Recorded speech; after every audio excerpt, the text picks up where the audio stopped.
Whoosh! Alex and Mia tumbled out of the glowing portal, landing right in the middle of a bustling ancient marketplace. Wow! Look at all the sights and smells. But wait, what's that over there?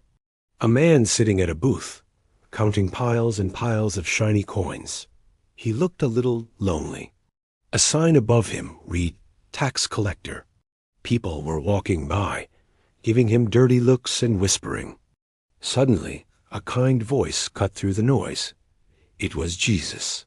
He walked right up to the tax collector, whose name was Matthew, and smiled. "Follow me," Jesus said, his voice full of warmth. Everyone gasped. A holy teacher talking to a tax collector? Matthew's eyes went wide.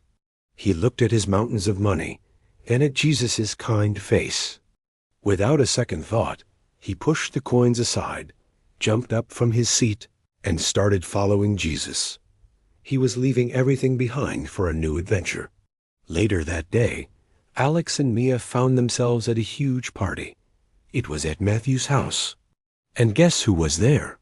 Jesus and all his disciples, laughing and eating with a whole crowd of people. But these weren't the important people of the town. They were other tax collectors and people everyone else called sinners. Matthew was so happy, his face was beaming. He was introducing all his friends to Jesus, but not everyone was happy. Outside, a group of very serious-looking men called Pharisees were watching. They looked upset. They pulled a couple of Jesus' disciples aside. "Why does your teacher eat with tax collectors and sinners?" They grumbled, pointing fingers. They thought good people should only hang out with other good people. Alex and Mia felt a little nervous. Were Jesus and his new friends in trouble? Jesus must have heard them, because he turned to the Pharisees. He wasn't angry, but his voice was firm and clear.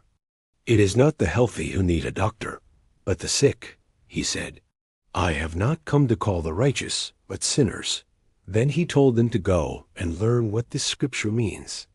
"I desire mercy, not sacrifice." A hush fell over the crowd. Mercy, not sacrifice.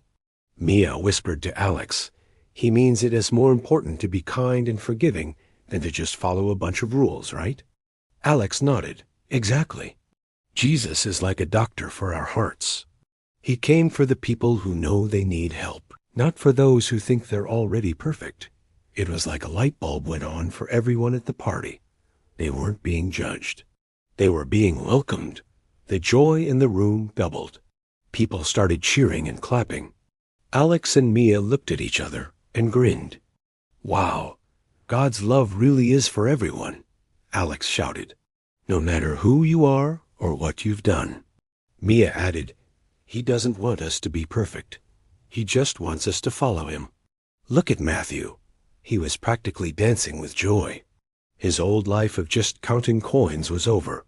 Now he had a new purpose. He was part of Jesus' team, a team built on love and forgiveness. He wasn't just Matthew the tax collector anymore. He was Matthew, a friend of Jesus, ready to share this amazing message of mercy with the whole world. He looked so free and so full of hope. This was way better than all the gold in the world. As the party wound down, Jesus gathered his disciples.